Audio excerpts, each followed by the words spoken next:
Vous êtes bien dans la grande édition de TV7, nous sommes le mardi 30 septembre, c'est l'heure de votre journal, voici les titres. L'intersyndicale de Gironde se prépare à une nouvelle journée de grève et de manifestation ce jeudi. Les militants ont donné une conférence de presse ce matin devant le siège du MEDEF avant de distribuer des tracts dans le centre-ville de Bordeaux. Ils espèrent faire aussi bien que la mobilisation du 18 septembre. Elle avait réuni 10 000 personnes dans les rues bordelaises. Les médecins de plus en plus victimes de violences. Près de 2000 incidents ont été recensés par l'Ordre des médecins en 2024, une hausse de 26% sur un an.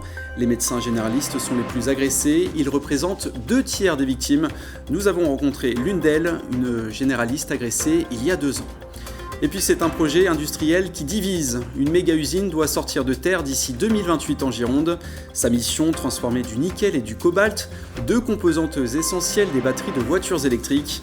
Un enjeu de souveraineté, la promesse aussi de nombreux emplois pour le département. Mais les associations s'inquiètent des conséquences pour l'environnement.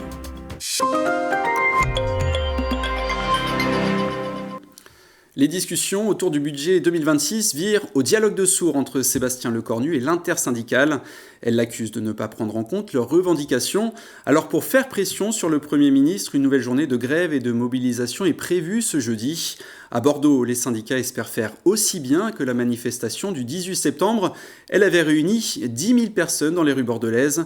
Reportage d'Océane Archambault. Bonjour, manifestation le 2 pour la justice fiscale et sociale. Merci. Les syndicats veulent mobiliser la population. Après une opération Bloquons tout au début du mois et une première manifestation intersyndicale le 18 septembre, la colère reste la même.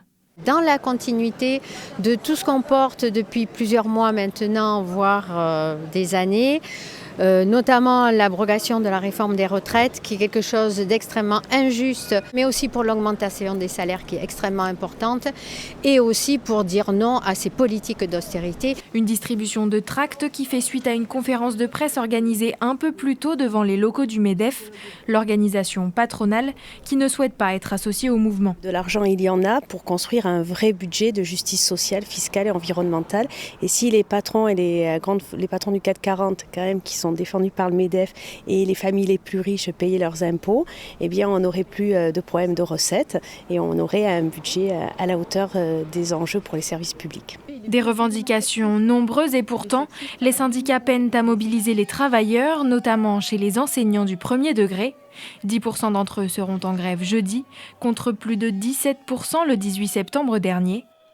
Côté étudiants, la mobilisation ne faiblit pas.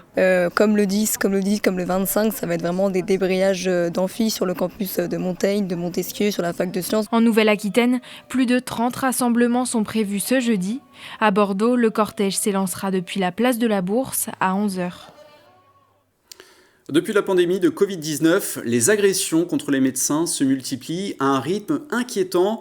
Près de 2000 incidents ont été recensés par l'Ordre des médecins en 2024, une hausse de 26% sur un an. Les généralistes, qui représentent 57% des médecins en France, sont de loin les plus touchés. Emma Sikli, bonsoir, rebonsoir. Rebonsoir Yoann. Emma, aujourd'hui vous avez rencontré une généraliste qui a été agressée il y a quelques mois.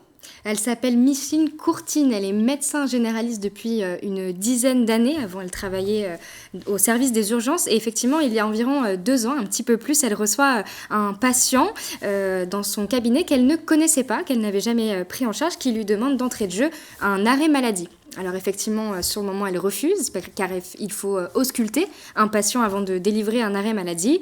Celui-ci ne dément pas, il en veut absolument, il lui faut son arrêt maladie. Donc le ton monte, il s'énerve, il se lève, commence à prendre des objets sur le bureau, un téléphone, pour le jeter par terre. Et à ce moment-là, elle interrompt l'entretien en lui demandant de partir. Cependant, ce dernier ne part pas, il reste dans son bureau, fermé, et l'entretien prend une toute autre tournure. Je vous laisse l'écouter. Vers moi, il me coince contre la porte, il m'attrape le bras en me disant « J'exige que vous fassiez l'arrêt de travail ». Je dis « Qu'est-ce que vous allez faire ? Vous allez me frapper ? Eh bien, allez-y, frappez-moi, mais votre arrêt de travail, vous ne l'aurez pas. » J'ai voulu aller vers la porte, il s'interpose entre moi et heureusement qu'il y avait du monde dans la salle d'attente. Et là, lui, il est sorti en criant « Elle ne veut pas me faire d'arrêt de travail !» Et il est parti, voilà. Vous avez eu peur ? Disons que sur le moment, non. Sur le moment, j'étais en colère en me disant mais de quel droit il se permet de venir comme ça, de me demander ce qu'il faut faire. La peur, je l'ai eue après. Je me suis dit, ça se trouve, je vais sortir, il va m'attendre et m'agresser parce que je ne lui ai pas fait d'arrêt de travail. Tout de suite après, évidemment, elle a appelé la police et une fois sur place, ils lui ont conseillé d'aller porter plainte. 1 an et demi plus tard, on lui fait un petit coup de fil pour lui dire que finalement, il n'y aura pas de suite et qu'il aura juste eu un rappel à l'ordre. Et des incidents comme celui-ci, on a de plus en plus malheureusement en France. De plus en plus, 1207 agressions verbales ou menaces l'année dernière, selon le dernier rapport de l'ordre des médecins. D'autres incidents, 105 agressions physiques, même parfois avec des armes. On note également d'autres augmentations d'incidents, comme les falsifications d'ordonnances. Alors, pourquoi une telle augmentation des incidents? Quelles en sont les raisons? Alors, ce qu'on note le plus dans ces justifications, ce qui a été relevé encore une fois dans ce rapport, ce sont des reproches liés à la prise en charge dans 32% des cas, des refus de prescription, comme ça a été le cas pour la médecin que nous avons rencontrée dans la journée, ou encore un temps d'attente jugé excessif par les patients. À noter que ces données ont été recueillies sur une tranche de 200 000 médecins qui exercent en France, donc il semblerait que ce soit malheureusement que la face visible de l'iceberg. Merci beaucoup Emma Sicli pour ces précisions. Dans le reste de l'actualité, la justice administrative rejette le recours des opposants au projet de ligne à grande vitesse entre Bordeaux et Toulouse. Ces militants écologistes réclamaient la suspension des travaux en raison de leur impact potentiel sur l'environnement. Un argument balayé par les juges, mais il s'agit d'une décision provisoire. La justice doit en effet se prononcer dans les prochains mois sur la légalité de ce chantier très contesté. Autre projet très décrié, celui de la méga-usine M. Elle doit voir le jour d'ici 2028, à la limite entre Parampure et Blanquefort en Gironde. Elle servira à transformer du nickel et du cobalt, 2 métaux indispensables à la conception des batteries de voitures électriques. Un enjeu de souveraineté nationale dans un secteur d'avenir. Mais les associations ne veulent pas de cette installation par crainte des conséquences pour l'environnement. Les explications d'Antoine Rivalin. Un vaste terrain en bord de Garonne, bientôt transformé en un site industriel. C'est ici, entre Parampure et Blanquefort, que doit s'implanter M, la première usine française dédiée à la fabrication des matériaux de batteries de voitures électriques et leur recyclage. Un site de 33 hectares qui pourra traiter chaque année 20 000 tonnes de nickel et 3 000 tonnes de cobalt, 2 métaux lourds classés 1, comprenez cancérigènes certains pour l'homme. Le projet coûte 500 millions d'euros et soulève des inquiétudes. Lors d'un conseil de la métropole, le 26 septembre dernier, les élus ont exigé 23 garanties environnementales avant le début du chantier. Une station d'épuration doit être installée sur site.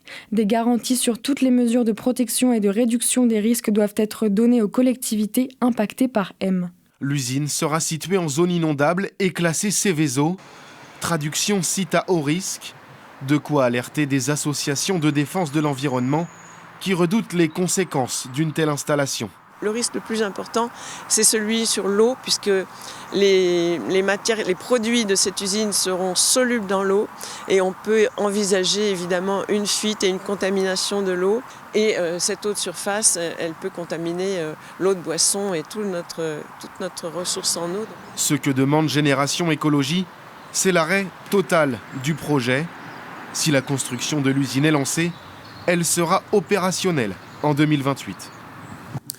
Rouler en voiture électrique pour moins de 200 € par mois, c'est possible grâce au leasing social. L'an dernier, ce dispositif de l'État avait connu un grand succès pour sa première édition. Il fait donc son retour ce mardi. Juliette Huard, bonsoir. Bonsoir Yoann. Juliette, première question d'abord, qu'est-ce que c'est exactement le leasing social ? Alors le leasing social ou location avec option d'achat permet à des personnes aux revenus modestes de rouler en voiture électrique grâce à un contrat de location longue durée. La location dure au moins 3 ans avec la possibilité d'opter pour une durée plus longue. Et les loyers, eux, sont plafonnés à 200 € par mois. L'objectif avec le leasing social, c'est bien d'encourager les ménages à se tourner davantage vers les véhicules électriques dans le cadre de la transition écologique, tout en tenant compte de leur budget parfois serré. Et les conditions pour en bénéficier, il faut évidemment être majeur, Yoann.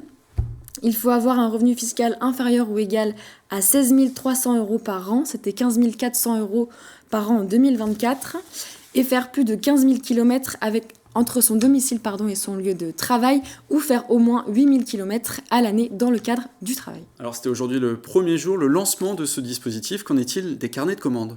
Eh bien, ce matin, j'ai pu échanger avec plusieurs concessionnaires qui m'ont assuré que les carnets de commandes se remplissent très vite.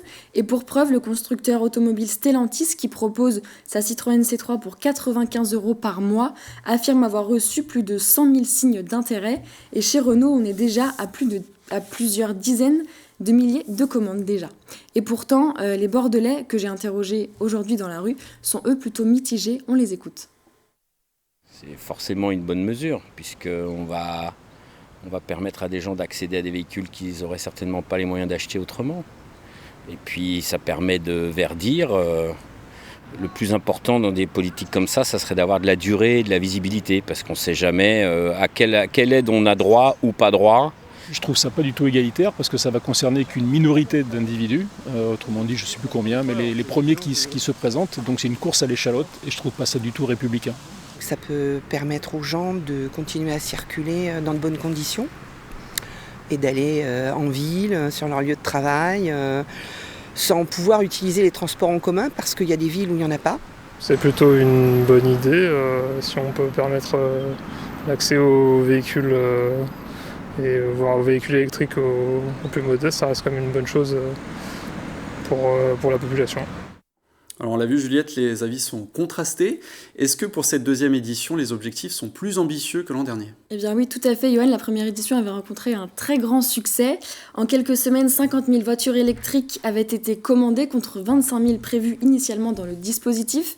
Bercy avait même dû arrêter prématurément le dispositif, laissant près de 40 000 dossiers avec une réponse négative, ce qui explique pourquoi cette année le plafond est fixé à 50 000 véhicules pour une enveloppe globale de 370 millions d'euros contre 650 millions il y a un an. Merci beaucoup Juliette Huard. Gagner 23 millions d'euros au loto, un rêve devenu réalité pour un joueur de la Gironde hier soir. L'heureux élu a misé sur la bonne combinaison après 16 tirages sans vainqueur. Il a 60 jours pour récupérer ce jackpot, le 4e plus gros remporté dans le département. Le record reste la propriété d'un couple girondin. En mai 2024, ils avaient gagné à l'euro-million un chèque colossal de 48 millions d'euros. Et puis un mot de football, John Williams, le directeur sportif des Girondins de Bordeaux, vient d'annoncer son départ. Il occupait ce poste depuis 1 an et demi à titre bénévole. Le président Gérard Lopez n'a pas pu satisfaire sa demande de le contractualiser. John Williams quitte tout de même le club en bons termes. Il restera comme celui qui a reconstruit l'effectif bordelais après la rétrogradation en National 2. Ainsi se termine le journal de la rédaction de TV7, l'essentiel de l'actualité locale. Tout de suite, on s'intéresse à la une de votre journal Sud-Ouest de demain. Et tous les soirs, un membre de la rédaction de Sud-Ouest est en plateau pour vous présenter la une et les grands titres de l'édition de demain. Et ce soir, j'accueille Sébastien Marot. Sébastien, bonsoir. Bonsoir Yann. Vous êtes chef des informations générales. Sébastien, qu'est-ce qu'on pourra lire demain ? Demain, notre dossier, vous en souvenez peut-être, c'est la santé mentale. C'était la grande cause nationale du gouvernement Michel Barnier. Alors c'était il y a un an. Et puis c'est un sujet important parce que on sait qu'un Français sur 4 va souffrir à un moment de sa vie de problèmes de santé mentale. Qu'est-ce qui s'est passé depuis un an ? Pas grand-chose. En vérité. C'est en tout cas ce que révèle la mission parlementaire menée par un député socialiste girondin qui s'appelle Sébastien Saint-Pasteur et qu'on a interrogé et qui nous dit en substance que le compte n'y est pas et qu'il n'y a pas eu de moyens supplémentaires, pas de réelles avancées et des soignants qui constatent que les besoins restent largement supérieurs à l'offre de soins. Voilà, c'est le dossier de notre édition de demain. Merci beaucoup Sébastien Marot. À moins de 6 mois des élections municipales, TV7 se déplace chez vous pour vous poser cette question. Et vous, que feriez-vous si vous étiez le maire de votre commune ? Cette semaine, C'est vous le maire vous emmène à Pauillac, en Gironde. Juliette Huard et François Laurando donnent la parole aux habitants et aux commerçants. Regardez.